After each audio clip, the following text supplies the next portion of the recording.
case you pass out, that's tough. Happy Halloween! It's the end of our 31-day marathon as we've finally made it to the present day. There are a lot of good modern horror films to choose from, but I figured the best pick would be to go with a movie I just saw in theaters, 2023's The Last Voyage of the Demeter.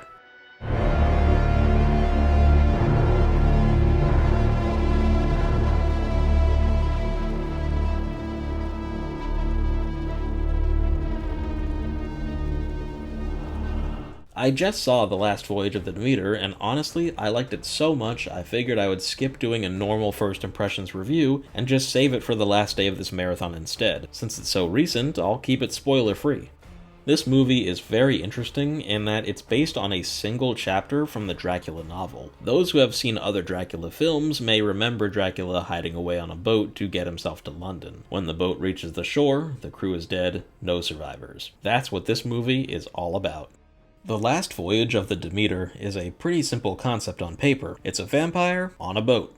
I remember seeing the trailer and thinking it looked pretty fresh. Horror on a ship is pretty unique. I can't really think of any horror movies that take place entirely on a boat.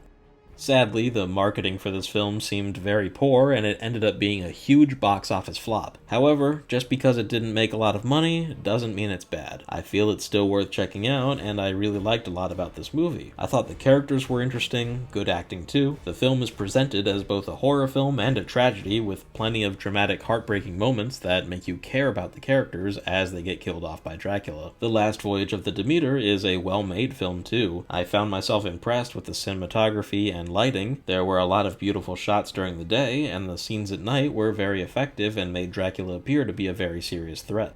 This version of Dracula himself is a very interesting interpretation. He's much more animalistic and beastly compared to the classic Count Dracula, and his appearance seems to draw inspiration from the Nosferatu design more than anything. It's worth noting that The Last Voyage of the Demeter is a universal film. It just goes to show that the classic monsters are never truly gone. They will always be alive and well, forever changing with the times to come back again and again.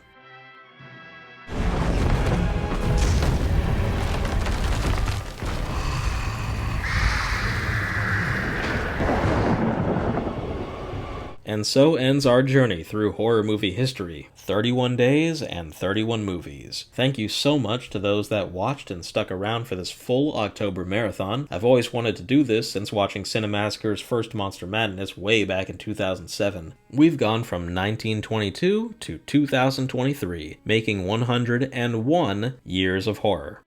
We've looked at monsters both man-sized and kaiju-sized, serial killers, mummies, mad scientists, sane scientists, maniacs, clowns, zombies, apes, fish, aliens, ghosts, demons, and devils. And it's only fitting that we've come full circle by starting and ending with one of the most classic symbols of Halloween, the vampire.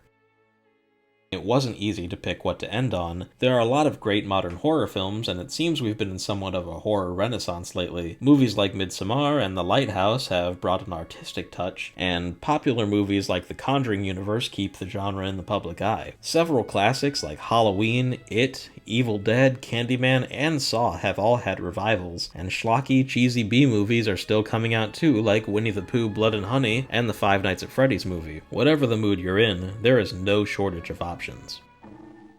Now, the spookiest day of the year is finally upon us. The leaves are coming down, and the wind is blowing a cool breeze, carrying the smell of pumpkins through the air. Enjoy tonight the best you can, but as always, don't forget to make some popcorn, turn your lights out, and watch your favorite scary movie.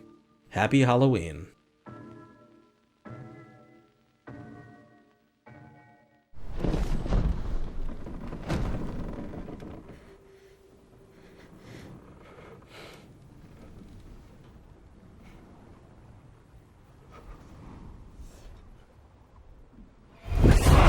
Pleasant nightmares, friends.